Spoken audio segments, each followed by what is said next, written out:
Good morning. My name is Thea, and I will be the conference operator today. At this time, I would like to welcome everyone to the Alaska Air Group 2021 third quarter earnings release conference call. Today's call is being recorded and will be accessible for future playback at alaskaair.com. All lines have been placed on mute to prevent any background noise. After the speaker's remarks, there will be a question-and-answer session for analysts. If you would wish to ask a question, please press star 1 on your telephone keypad.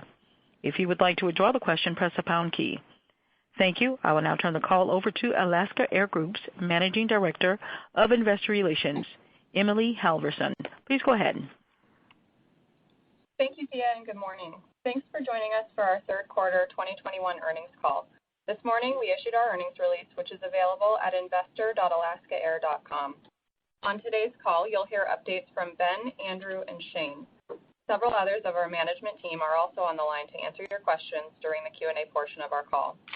This morning, Air Group reported third quarter GAAP net income of $194 million. Excluding special items and mark-to-market fuel hedge adjustments, Air Group reported adjusted net income of $187 million. Pre-tax margins were 12%, a 15-point improvement from the prior quarter. This marks our first profitable quarter on an adjusted basis since the pandemic began. As a reminder, our comments today will include forward-looking statements about future performance, which may differ materially from our actual results. Information on risk factors that could affect our business can be found in our SEC filings. We will also refer to certain non-GAAP financial measures, such as adjusted earnings and unit costs excluding fuel. And as usual, we've provided a reconciliation between the most directly comparable GAAP and non-GAAP measures in today's earnings release. Ben, over to you. Thanks, Emily, and good morning, everyone. Air Group's $187 million adjusted net income marks an inflection point on our path to recovery. During our last earnings call, we forecasted a double-digit third quarter pre-tax margin, and despite the impact of the Delta COVID variant, we delivered. Our 12% pre-tax margin solidly led the industry and was just 6 points shy of our Q3 2019 margin. I'm proud of how our company is emerging strong from the pandemic, and I'm looking forward to when the recovery is stable and less likely to undergo demand shocks due to variants. Our approach from the beginning has been deliberate, scaling our business back in a measured way, leveraging our strong balance sheet, and running our operation to produce consistent industry-leading financial performance, no matter what the external circumstances. Our third quarter results reflect the strength of the summer season, with pent-up leisure demand bringing passengers back to the skies. Both 4th of July and Labor Day passenger enplanements approached 2019 levels. Even with the dampening impact that the Delta variant had on demand in August and beyond, our third quarter load factor came in at 80%, and total revenue was down just 18% on a year-over-2 basis, a 15-point improvement sequentially from the second quarter. Our unit costs were up 9% in the third quarter, beating the better end of our guidance range. This solid cost execution reflects incremental progress towards our productivity goals as passengers per FTE increased 6% sequentially, falling just 12 points below 2019 levels for the quarter.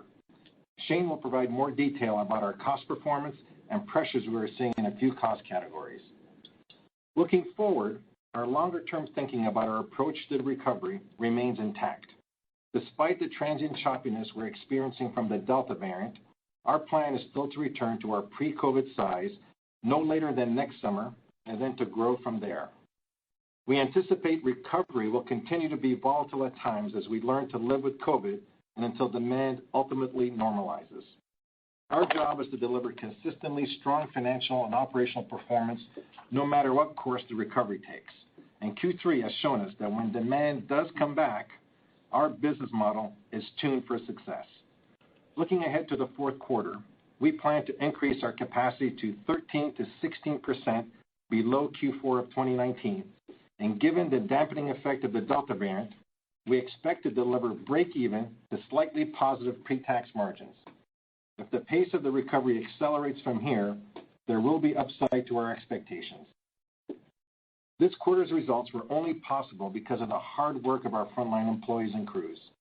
Their dedication to delivering an efficient operation with our culture of kindness and caring is at the heart of our success. I want to thank them for their efforts and for putting Air Group amongst the top performers in the industry in on-time arrivals and completion rates once again this quarter. Our guests have shown their appreciation for that great service too. Guest satisfaction scores have exceeded internal targets every month so far in 2021. Sustaining operational performance with high guest satisfaction is a remarkable achievement given how complex revamping our operations has proven to be. Several quarters of improving demand and financial performance have provided the stability necessary to invest in repairing our balance sheet. Year to date, we have made gross debt repayments of $1.2 billion, driving our debt to capitalization ratio down 10 points from year-end 2020 to 51%, and moving within reach of our sweet spot for leverage between 40 to 50%. Having deleveraged so quickly from our pandemic borrowings makes clear to me that we made the right decision in not diluting shareholders during the depths of the crisis, even though that is not yet something the market is rewarding us for. We are making progress each quarter on our path to single fleet. This quarter, we took delivery of 2 more 737-9 aircraft and also exercised options for 12 incremental firm airplanes to be delivered in 2023 and 2024. All told, we will have 93 737-9 aircraft in our fleet by 2024, with options for 52 additional airplanes. This fleet order not only replaces our departing Airbus 319 and 320 fleet, but positions us for significant growth when demand comes back, which we expect will be in the back half of 2022. Importantly, we are in a financial position to take these deliveries while also maintaining our strong balance sheet. To close, I'm optimistic about the foundation we have laid to prepare for Air Group's return to growth and profitability. We have a fantastic Boeing order book creating flexibility for significant growth through 2025, a low cost structure that allows us to compete with low fares supported by a strong balance sheet, a great onboard product matched with industry-leading customer service and operational performance, a powerful domestic West Coast network supported with the One World Alliance, a brand with a fierce customer loyalty behind it, and most importantly, a culture rooted in kindness and caring. I'd like to thank our people one more time for a great quarter. And with that, I'll turn it over to Andrew. Thanks, Ben, and good morning, everyone. My comments today will focus on third quarter performance, recent demand trends, progress with our alliances, and revenue guidance for the fourth quarter. Our third quarter revenues came in at $1.9 billion, down 18% versus 2019. This was on flown capacity that was also down approximately 18%, resulting in near flat unit revenues. We were very happy with this result, especially as the impact of the Delta variant started showing up in a meaningful way at the end of July. Our revenue performance reflects a 15-point sequential improvement from last quarter, while capacity was just 3.5 points higher. Load factor sequentially increased 3 points to 80%, but the bigger revenue driver was strong sequential yields, which improved 13 points from last quarter to up 4% versus 2019. On a monthly basis, loads were strongest in July at approximately 88%, then deteriorated to 81% in August and bottomed at 72% in September. In the same time frame, yield deteriorated about 5 points, from up 3.6% in July to down 1.5% in September, both on a year-over-two basis. These negative trends were all driven by the emergence of the Delta variant. Geographically, Hawaii represents 16% of our capacity and was our weakest performing region during the quarter, given the travel advisories for the state, which damaged demand for Hawaii. In fact, the impact to our system results was to reduce RASM by 2.5 points. Considering the headwinds in Hawaii, along with the broader impact of the Delta variant, I would characterize our Q3 revenue performance as strong. Our commercial team did a fantastic job managing revenue in a volatile demand environment. As I'll expand on momentarily, the consequences from the Delta variant have not yet dissipated, and we're still working to build back Q4 bookings that were lost from the fourth COVID wave, given it occurred during an important period for building Q4 traffic. But sticking with third quarter results for a moment longer, there are two bright spots that have steadily bucked trends for several quarters now: premium product performance and our loyalty program. On the premium product side, this quarter's paid load factor in our first-class cabin was 3 points over 2019, and premium class cabin exceeded 2019 by 9 points. We continue to see strong demand for our premium products, and we believe this will only continue as business demand returns, along with international demand associated with our entry into One World. Regarding our loyalty program, this quarter we received the highest level of cash compensation in our airline's history, which was up 7% from the same quarter in 2019. Our loyalty program is one of our most durable competitive advantages, and we are squarely focused on maintaining and improving this momentum over the coming quarters. Now, looking at our network, it's been our priority throughout the recovery to quickly rebuild Seattle and restore the Pacific Northwest capacity. This approach is producing results, as is evident from our revenue performance this quarter. We're also seizing opportunities to capitalize on demand shifts as they arise. Reflecting on the year, we'll have added 30 new markets and only discontinued 3. In short, choices for our guests, when combined with our strong relationship with American, have improved significantly. Today, we're flying approximately 85% of our pre-COVID network. Our Seattle hub capacity is fully restored, with capacity above 2019, while overall Pacific Northwest flying is quickly approaching 2019 levels. California recovery remains slower, as we flew 65% of 2019 capacity during the quarter.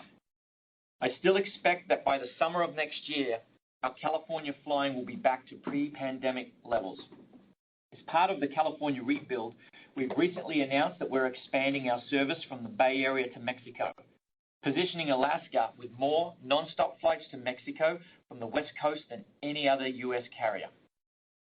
Now, turning to the future, the current revenue environment has certainly been challenging, but as I mentioned last call, my team is focused on building a strong commercial engine that will serve this company for a long time.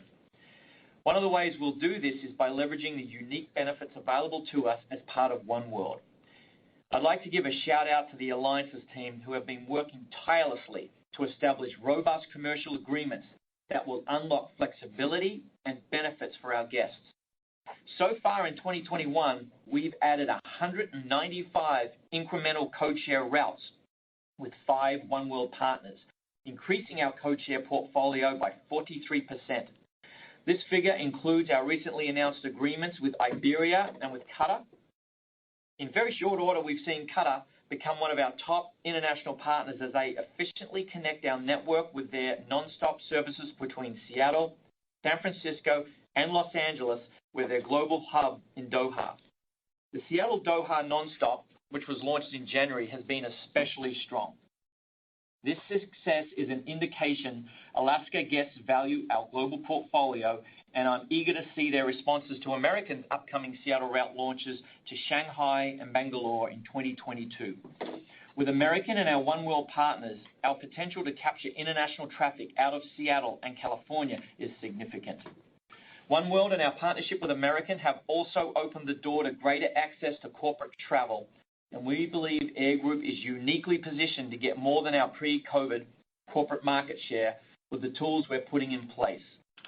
On September 1, we activated for the first time our preferred partner status with American Express GBT, enabling greater access to more corporate guests and quality traffic. I'm really looking forward to sharing more details with you about these new initiatives as well as many others in the spring. Now, turning to the fourth quarter guidance. Although the Delta variant surge looks to be behind us, its impact on bookings have left an unfavorable imprint on our Q4 expectations. Bookings deteriorated from down 20% in July to down 35% in August and flirted with down 50% on a few booking days during the peak of the surge. While that rate of recovery since the peak has been slower than we experienced after the last surge this spring, over the last 7 days, we've seen bookings recover to down 10% year over two. Ultimately, we believe the Delta variant has reduced fourth quarter revenues by approximately $200 million. Although the trajectory of bookings today is improved, it is not enough to fully make up for what was lost in Q4. With this as our backdrop, we expect Q4 revenues to be down 16 to 19% on a year-over-2-year basis. However, our assumptions reflect weaker performance in October, with total revenue down approximately 25%. So just looking at November and December, revenue is expected to be down between 13 and 16%, right in line with our capacity reduction. From a unit revenue perspective, October RASM is shaping up to be down about 10% versus 2019, while November and December could improve to nearly flat versus 2019. Filling our planes is a top priority, but we're using discounts cautiously with an eye on preserving yields, especially in a rising fuel environment. While we aren't making any predictions about what awaits us around the corner, improving rates of vaccination, availability of booster shots, the expected near-term approval for vaccines for children, and opening of international borders could have a positive impact on the recovery and the economy. However the recovery unfolds, I'm very optimistic that our commercial model will deliver relative outperformance as we saw in Q3, and that our work to date has positioned us well. As Ben just shared, we expect our efforts to lead to a break-even quarter with upside potential. And with that, I'll pass it to Shane. Thanks, Andrew, and good morning, everyone. As we've highlighted today, another quarter of sequential improvement and strong margins underscore the durability of Alaska's business model. Underlying our industry-leading results were July and August performance that came within about 2 points of 2019 margin levels. I'm impressed by our team's execution and the results they delivered in such an unpredictable environment. In my commentary today, I'll provide insights on these results, our cash flows and liquidity, cost performance, and our expectations going forward. I'll begin with cash flows and liquidity. We ended the quarter with $3.6 billion in total liquidity, inclusive of on-hand cash and undrawn lines of credit. This is down from $4.4 billion of total liquidity in June, as we paid down nearly $550 million in debt and made a $100 million voluntary pension contribution. Debt repayment included retiring our $425 million 364-day loan, and our pension contribution brings our funded status to 94%, and also allowed us to capture a one-time permanent tax benefit of $14 million. Q3 cash flows from operations were essentially break-even, excluding pension funding. The sequential decline from Q2 to Q3 was expected due to the absence of PSP grant inflows this quarter and the normal seasonal drawdown of ATL.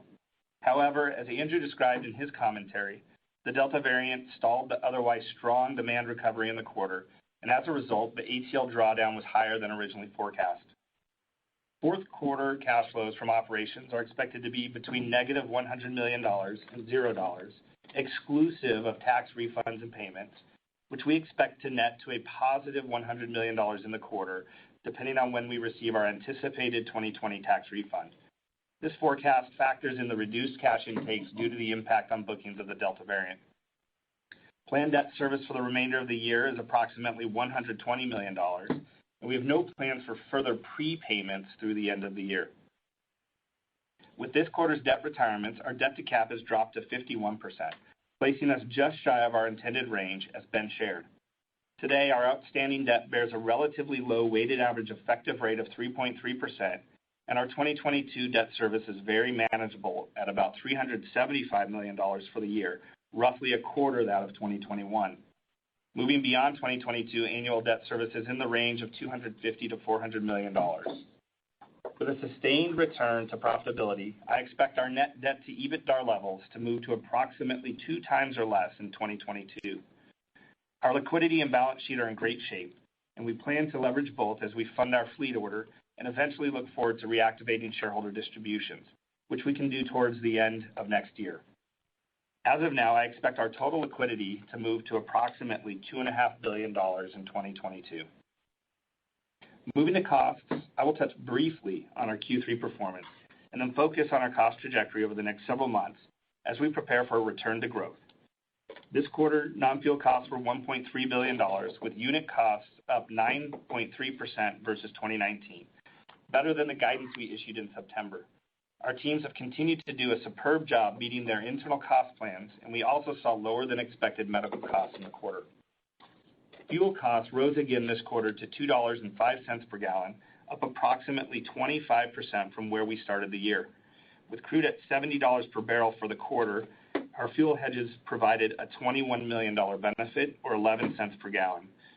We currently have 50% of our planned fuel consumption hedged for the next 6 months at an average strike price of $61 in Q4 and $69 in Q1. Given the current spot prices of oil, we expect to continue to realize hedge benefits in Q4 and into 2022, meaning we also expect to see fuel cost headwinds impact absolute margin performance in the near term. Looking forward, we continue to make steady progress on getting costs back to pre-COVID levels. That remains an expectation and priority of the leadership team.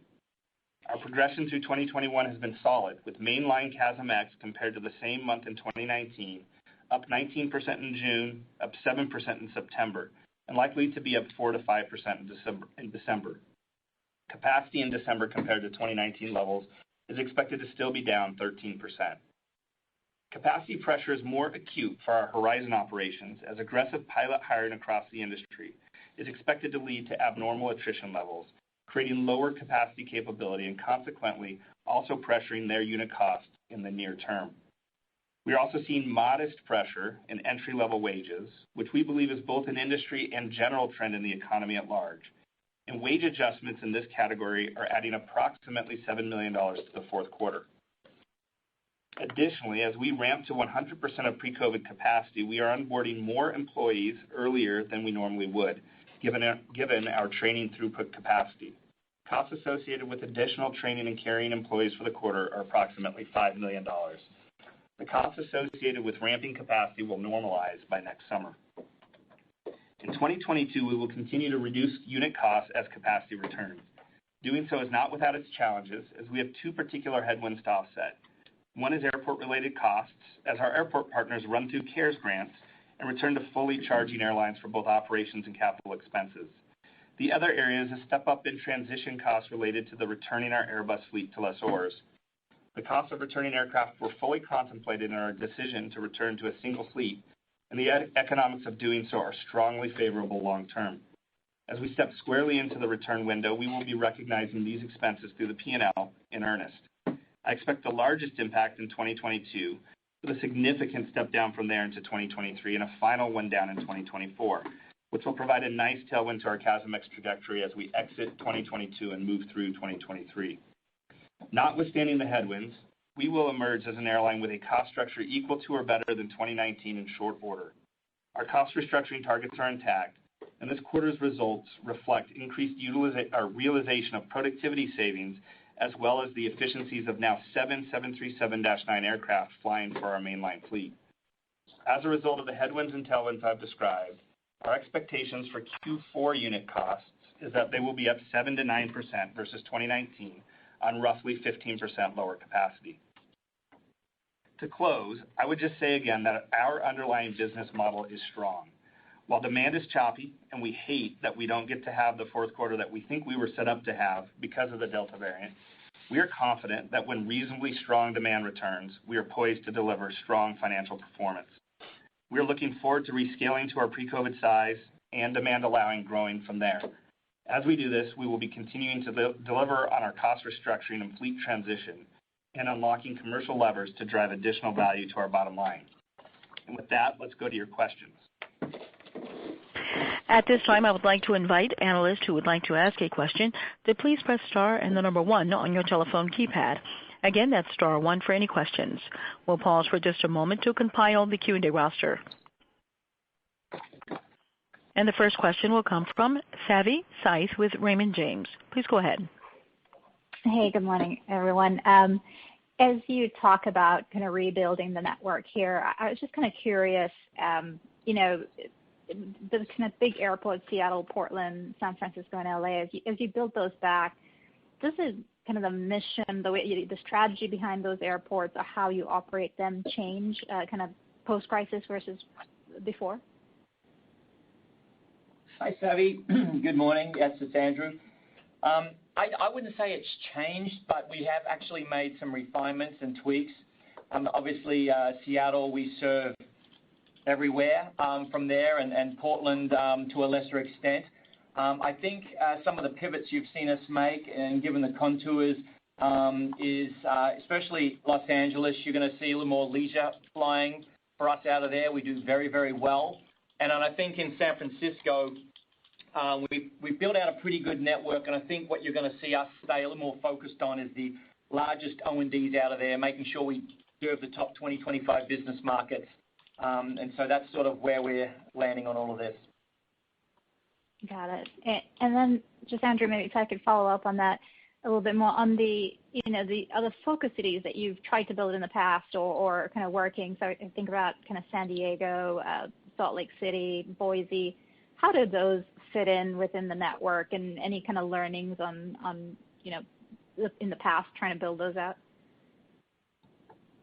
Yeah, we've especially on the secondary cities, but we've done a lot of Pacific Northwest to California. We used to flow that traffic over our major hubs, and just given the demand and the loyalty strength and the evolution of those markets, we're finding nonstop service to be very good there. I think, San Jose is part of the Bay Area, and San Diego, for us, it's all about loyalty as well and making sure we've got utility for all of our guests. So while we focus mainly on the Seattle, Portland, San Francisco, and Los Angeles, the Boise's and the secondary cities will always be very, very important to us, and we're going to continue to grow those over time. Makes sense. And just one last clarification. Where is business demand these days? Business demand is coming back. In fact, we've had the best week, I should say, recently versus the previous one in the pandemic, which was just before summer. So what we're seeing is an increased, steady forward momentum of business demand starting to return. Okay, got it. Thank you. Thanks, Savi. The next question will come from Andrew Dodora with Bank of America. Please go ahead. Hi, good morning, everyone. Thanks for the questions. I guess the question's for Andrew. I know industry capacity plans are pretty fluid here, but you've benefited from sort of below average competitive capacity growth through much of the pandemic, and I know this has been helping a lot of the yield performance that you talked about earlier. But we do see some of this capacity picking up, particularly into 1Q based on schedules. Can you maybe talk about what you're seeing in the competitive environment and how you see it unfolding over the next quarter or two? We look at the West Coast, Andrew, and we've looked at, how the competitive environment goes. I think a little bit the West Coast has been honestly subjected to weaker demand than rest of the country. So even though you may see that competitive capacity is not as high vis-a-vis others, I do think when you think about California specifically, demand has been soft there. But at the end of the day, we feel really good about our network mix and how we're structured, and we feel really good, as you can see by the third quarter, that our network is configured for good performance. Yep. And Shane and maybe Ben, I mean, Shane, you mentioned your prepared remarks, and I think you're the first airline to say this, is that you were looking forward to shareholder returns this time next year. Your balance sheet can certainly handle it, but I guess Shane or Ben, when you're allowed, when you think about your capital return policy, do you think it'll be as high up on your priority list as it was pre-pandemic? And the way you think about it now, do you think it'll be a little bit more focused on sort of a buyback or a dividend once you're allowed to? And thanks for the questions. Yeah, thanks, Andrew. I think, our sort of thinking here is that we want to put ourselves into a position to be able to do, shareholder returns. We're not committing to any particular time frame today to do that. We'll obviously sort of get together with our board and make decisions about what the best avenue is and at what levels. But I don't think a lot about our sort of, capital deployment and capital allocation philosophy has changed. We do have to sort of understand what a go-forward environment with COVID looks like and, how stable demand and returns are. But I think our philosophy that we had going into the pandemic is going to be very, very consistent with the one we have coming out in terms of shareholder distribution returns. I will say that our first priority is, making sure we have a stable business, enough liquidity on hand to manage the ups and downs and to grow the airline. But shareholder returns are also super important to us. Thank you. The next question will come from Jamie Baker with J.P. Morgan. Please go ahead. Hey, good morning, everybody. So you echoed what other airlines have said this season about premium demand.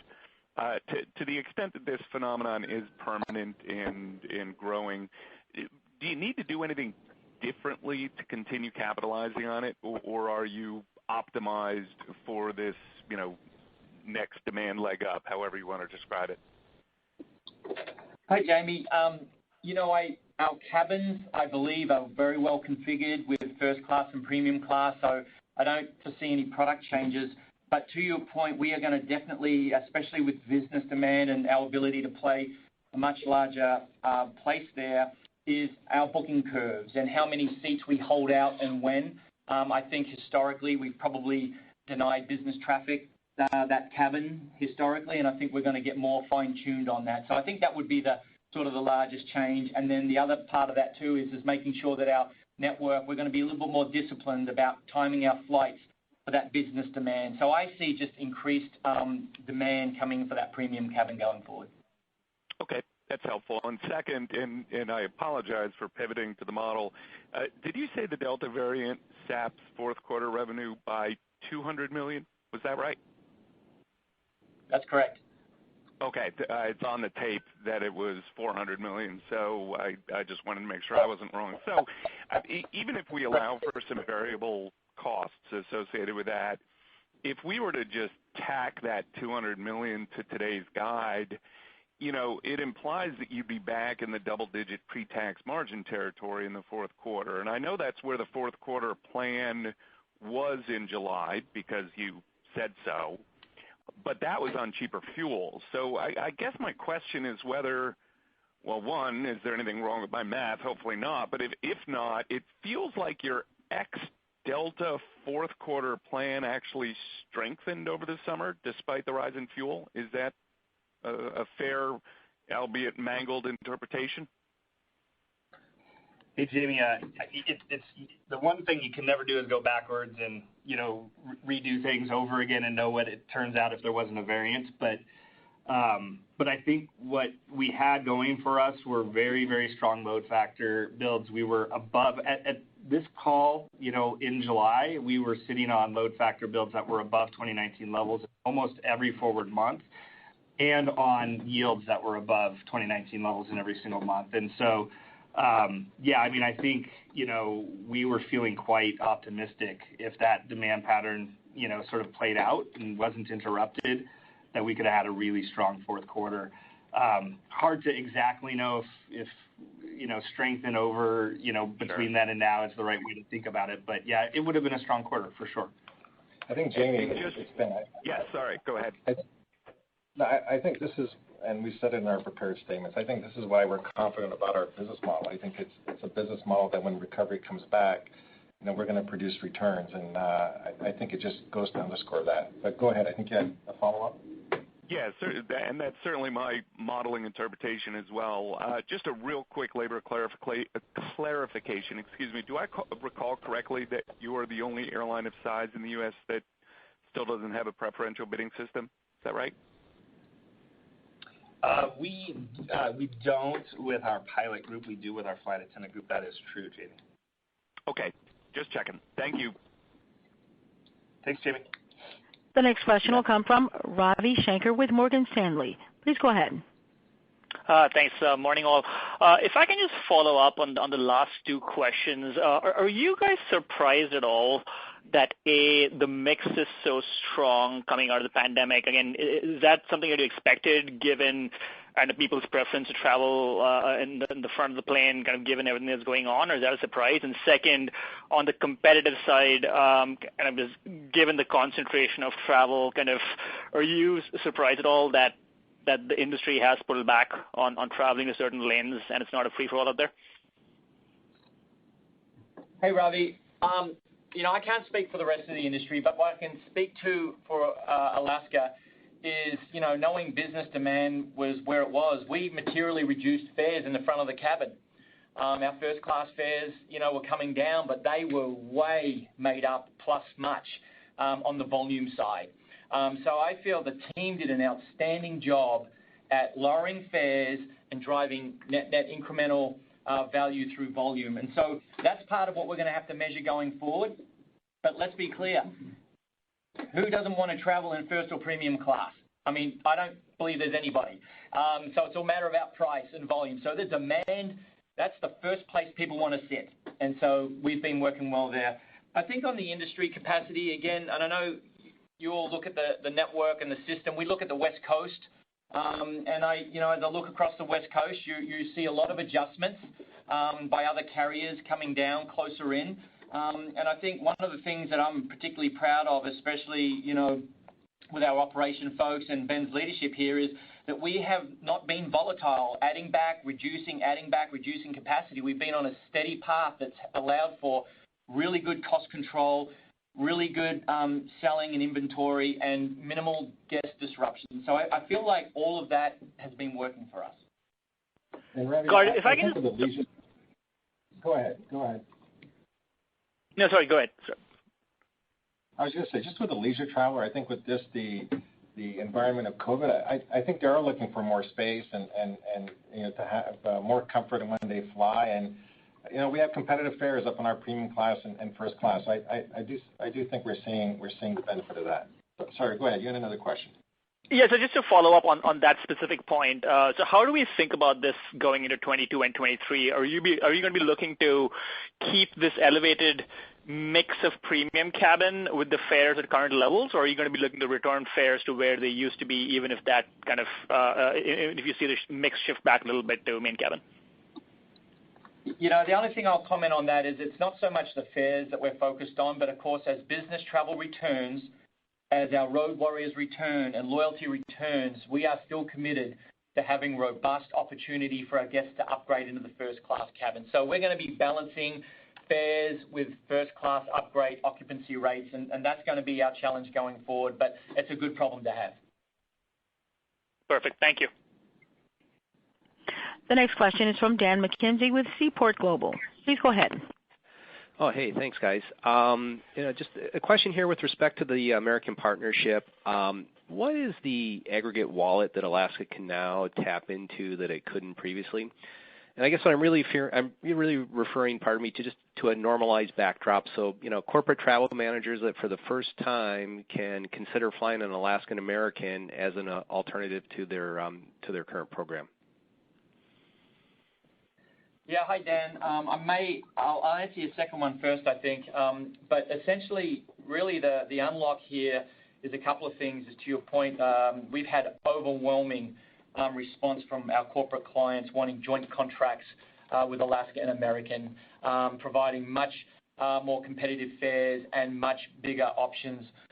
We've also, just to be frank, been more generous now with our big corporate accounts. We're opening up priority seating for them, handling on IROPS. And so the whole dynamic there has really improved. On the first part of your question, could you repeat that? Dan, I'll take it. Actually, this is Nat. And speaking to the value of the American partnership, I think a couple places. Initially, when we announced the WCIA, the focus was on Americans' nonstop flights out of Seattle to London to Shanghai and to Bangalore. And obviously, with international travel a bit suppressed, those haven't taken off as actively as we want, but we're excited about the potential there. But what has really come to pass is linking our domestic networks via codeshare and having the ability to, out of Los Angeles, San Francisco, and over the Chicago hub for American, offering unique destinations that we can't get our passengers to. And so think the Des Moines, the Grand Rapids, codeshare behind O'Hare and behind the American hubs has really been valuable and lets us tap into demand streams that before we really couldn't. Yeah, helpful. Okay. And then, one of the comments in your prepared remarks, you're looking to get to a cost structure of 2019 sooner rather than later. Do you have to get to 100% of 2019 capacity to get to a CASM-ex that's similar, or, can you achieve a CASM-ex, of 2019 with less than 2019 flying? Yeah, thanks, Dan. This is Shane. No, we don't. I don't think that we would have to get back to full 100%. We've got a pretty large cost restructure program and commitment that we're executing on. A big piece of that is movement to single fleet, and that takes a couple of years to get done. And so it's likely that we will actually be above 100% of pre-COVID, sort of coinciding with the full capture of those cost restructure items. But if we, for whatever reason, set at 90 or 95% of our pre-COVID capacity for a long time, our commitment would be to get back to 2019 cost levels. I think the trajectory is going to be a bit different with our order book and with what we think about the opportunities in front of us up and down the West Coast, and with our business model, it's likely we'll be growing above the pre-COVID size and at the about the same time getting to the pre-COVID cost structure. And then what Shane's got all our businesses focused on is productivity. We're getting back to our pre-merger productivity targets, and that goes hand in hand with a single fleet, and that's what we're squarely focused on. When we get back there, that's going to be the sweet spot for us, and we'll see a big benefit to CASM as well. That's perfect. Thanks for the time, you guys. Thanks, Dan. Thanks, Dan. The next question is from Duane Pfennigwerth with Evercore ISI. Please go ahead. Hey, thanks. Good morning.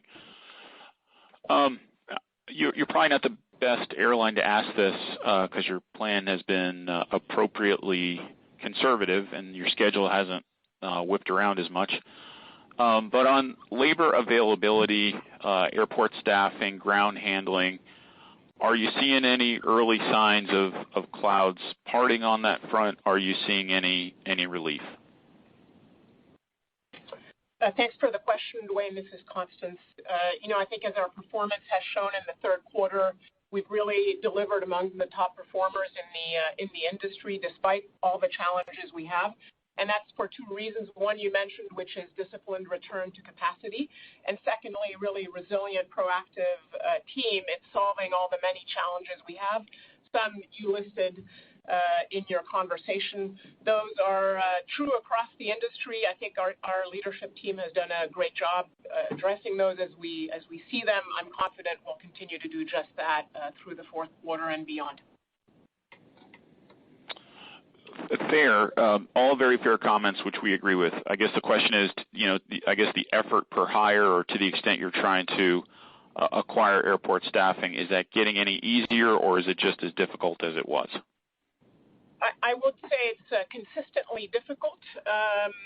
Perhaps the acquisition is one thing, and then the kind of retention piece and consistently staffing on every day continues to be a challenge. I think that's true across the industry. So we do put an inordinate amount of effort into that relative to what we may have done in 2019. Yeah, Dwayne, let me just quickly add, because we want to tighten our answers here and go quick. But it's a thing. I think everybody's dealing with it. Certainly the Seattle region, it's been tough to get entry-level workers. Just that pool of labor hasn't been what it used to be, but I will say it's improving. I think as we've gotten through the summer and into the fall, our need for staffing is a little bit less, and I think the labor pool is starting to expand a bit. So I think the things are going in the right direction. The one thing I know Constance would also say is we so appreciate the employees who came to work every single day, put everything they had into the operation, worked tons of overtime to keep our guests moving and really minimize operational disruption. They did a phenomenal job. For sure. That's super helpful. And then just for my follow-up, and I apologize if you mentioned this, but how are you thinking about Capex in 22 and 23? And thanks again. Capex right now, Dwayne, for 22, we're looking at about $1.5 billion with airplanes, obviously in the midst of our fleet growth, and then a little bit north of that in 2023 as well. Again, based on our liquidity forecast, based on our conservative pre-tax margin forecast, the plan is to pay cash for all of those airplanes and still be well above our minimum liquidity value at year-end 23. Okay, thank you. Thanks, Dwayne. The next question is from Mike Linenberg with Deutsche Bank. Please go ahead. Hey, good morning, everyone. Hey, two questions here. Shane, you talked about the headwind with respect to redelivering the Airbus airplanes. I think you said 22, 23. 2022 and 2023. How many airplanes are we looking at here, and what is it, like $1 million to $2 million an airplane? I'm just trying to size this cost headwind that will go away in a few years. Yeah, thanks, Mike. It's well north of that. These are full engine restorations and airframe restorations as a condition of the lease. It's work we would have had to do had we extended the leases. They're really, all of these aircraft are due for sort of heavy maintenance cycles. The number of aircraft specifically by year, I think Chris might have. Yeah, so we've got about 24 operating Airbus A320s that'll all be gone by the end of 2023. So that's really the number you're looking at. And to Shane's point, we've had some history of returning these. These are anywhere between $6 to $12 million a tail on the return cost. And so that's kind of the bubble you're looking at for the next couple of years. Cash is different, Mike. We've got maintenance reserves for a lot of this, so that's the P&L expense portion. Every one of them's a negotiation. No, that's actually super helpful because it gives us a good sense of what's going to kind of go away. And then just to my second question, I guess it's to Andrew. There's been some comments about, some commentary, some very good qualitative commentary about, your relationship with American and oneworld. Interestingly, American on their call, they said that the benefit that they were getting from you and JetBlue was accretive to revenue thus far by, I think they threw out 0.5% to 1%. They said something on the order of about 750,000 passengers. And, obviously we'd have to split and sort of figure out what's your piece and what's JetBlue's piece. But the fact is, they're 5 times bigger than you are. So I'm curious if anything that you can throw out as it relates to what you've seen on the revenue front. Is it a couple percentage points accretion to revenue since it's been up and running? Anything quantitative would be helpful. Thank you. Yeah, that's a great question, and we're not probably prepared to make a whole lot of comments here other than to say that we're going to unpack this for you on Investor Day. And I think we're going to give you a lot more transparency then, and that's probably where we'll leave it. We're getting, Mike, it's Ben. We're seeing a lot from the value of this partnership with American and oneworld. Again, it's not totally unlocked because of COVID, but we do see upside, and we'll give you more details on Investor Day. Hey, what is Investor Day, by the way? It is. It's going to be in March. Very good. It will be sent out in March. We promise it won't be raining, although we're going to do it in New York, right? Yeah. Very good. Thank you. The next question is from Helane Becker with Cowen. Please go ahead. Thanks very much, operator. Hi, everybody, and thank you very much for the time. Just a couple of questions, actually shifting gears completely to ESG. You've made a number of changes, I guess, to the board over the last couple of years. So as you're thinking about that, is the board where you want it to be? Are there retirements coming up that gives you a chance or to change, to get more diverse? Or, are you okay with that? And then the other part of my question is with respect to Alaska Star Ventures. What's the focus for that? What are you hoping for it to do? Is that, focused on SAF acquisition, or maybe you can unpack some of that. Thank you. Hey, Helane. Good morning. It's Kyle. I'll take the first question, and Diana will take the second, I think. Our board is so fantastic, and we just added a new board member, bringing us to 12 independent directors. Adrienne Lofton just joined last week, bringing really fantastic marketing and brand experience to our board.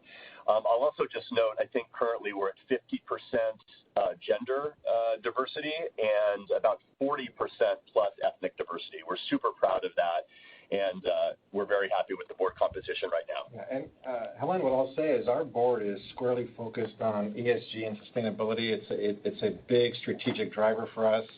And they're really excited about our path forward on this, which will dovetail into answering your second question here on an area we're excited about is Alaska Star Ventures. Diana? Yeah, thanks, Helane, for asking.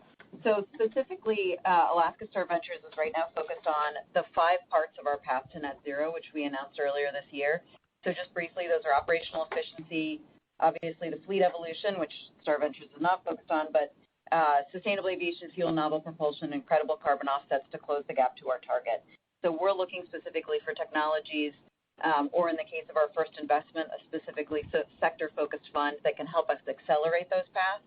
that path and bring technologies into the system that can help us do that in the next 3 to 5 years. That's very helpful. Thank you very much. I just have a question.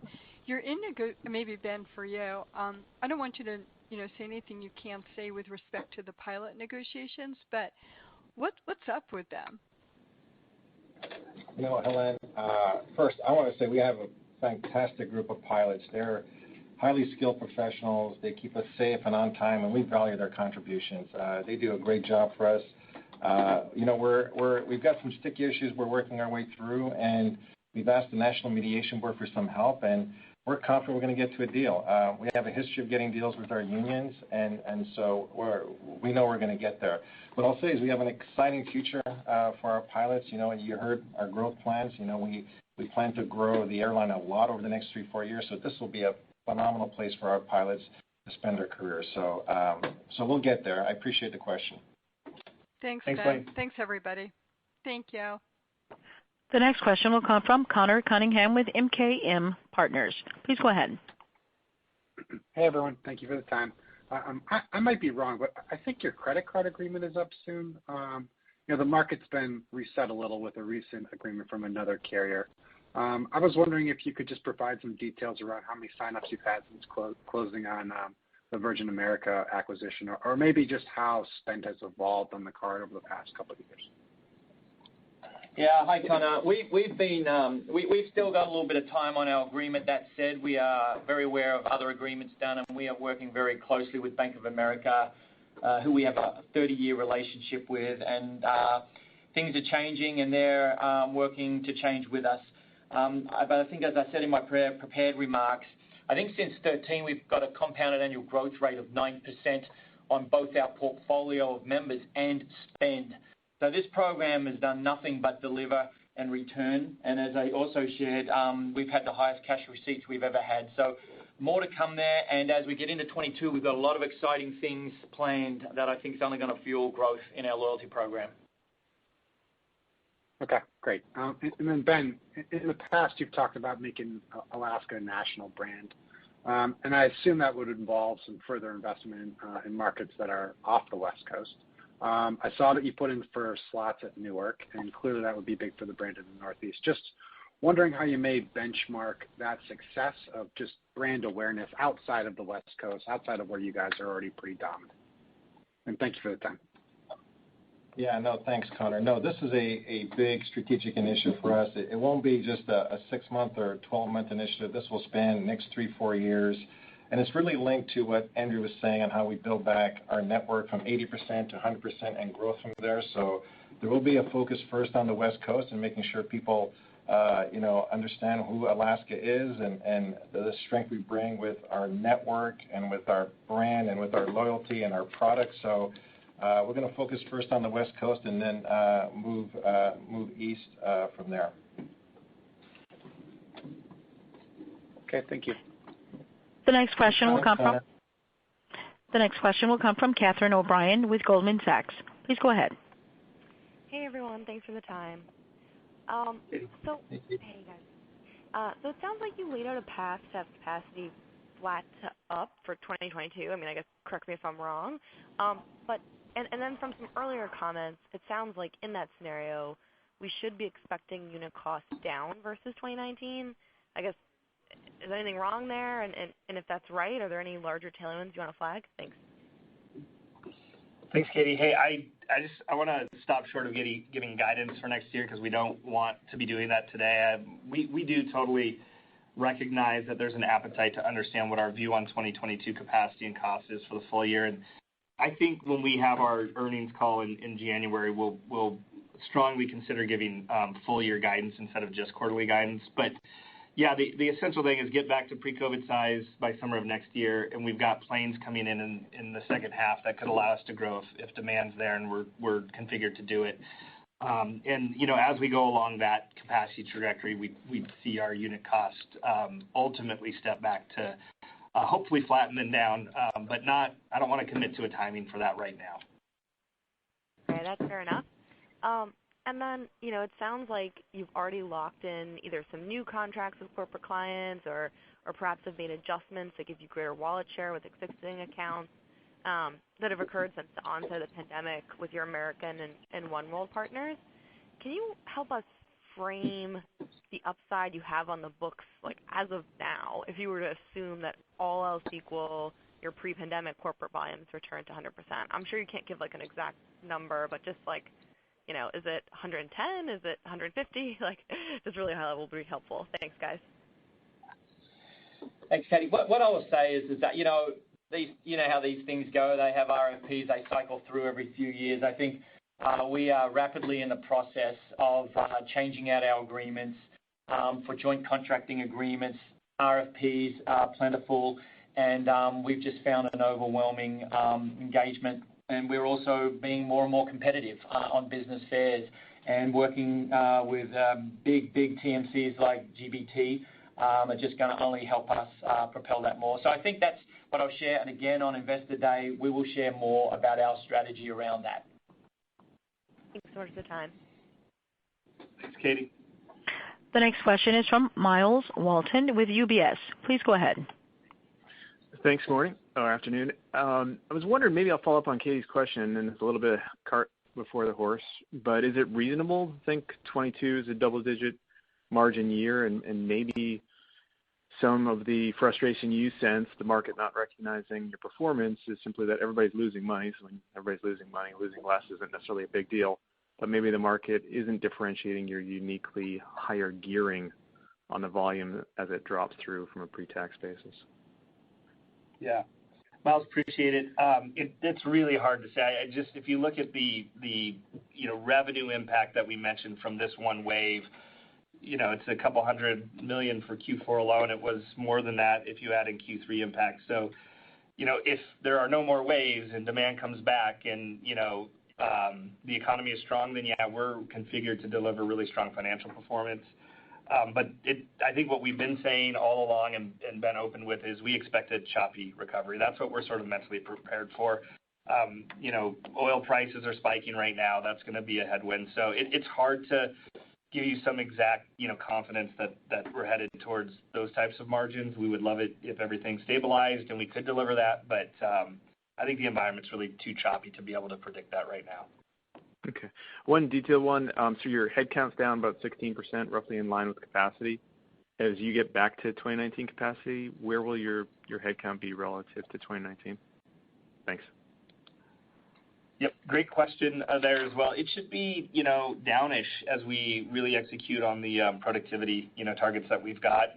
Probably not a huge amount, but,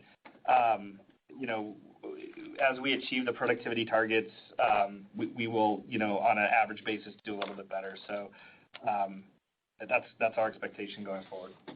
And the other thing that I would just mention is we've got we've done a really nice job of managing overhead at the company, and we'll grow overhead back at a much slower rate over time relative to capacity.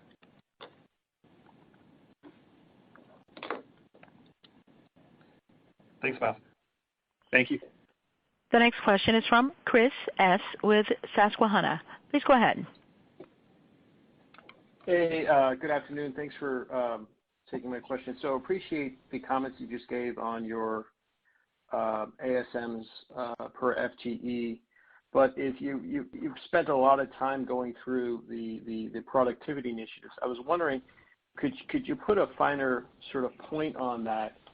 And if there are 2 or 3 metrics that we should, think about, if it's ASMs per FTE, as we think about this next stage of the recovery here, 2019 was around 3.3, or is it perhaps something, block hours per month per crew? Just a finer point on some of the metrics here that we should consider as we look at this next leg of the recovery. Thanks. Hey, Chris. Yeah, no, appreciate it. The 2 that I think are most easily consumed externally are passengers per FTE, which obviously has a demand component to it. And then the other is departures per FTE. We do manage a lot of the business from that perspective in terms of the labor inputs for departure. Internally, we track more than that, sort of at the specific employee group level, and certainly block hour production for our crews is something that we look at closely. That is probably something that can be derived externally, but not as easily as those other 2 numbers.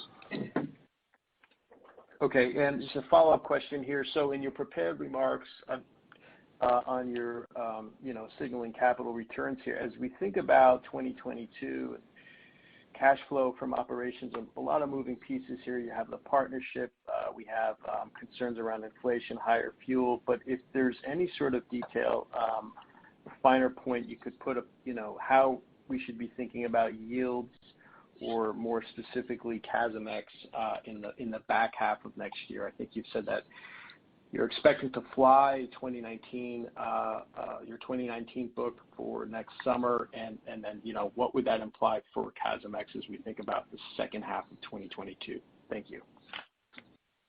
Yeah, thanks, Chris. I appreciate the question. I'm going to kind of stand by my earlier comment that I don't want to give guidance for next year. I totally appreciate that there's a desire to hear more about our full year expectations, and I do think on our next call we'll consider giving you guys annual guidance for both CASM and ASMs for all of 2022, so you can get a better sense of the shape of what that looks like quarter by quarter. Okay. Thank you. Appreciate all the questions from everyone. Appreciate all the questions. We're out of time. Thank you, and we'll talk to you on the next call. Thanks, everybody. Thanks, everyone. Thank you for participating in today's conference call. This call will be available for future playback at alaskaair.com. You may now disconnect.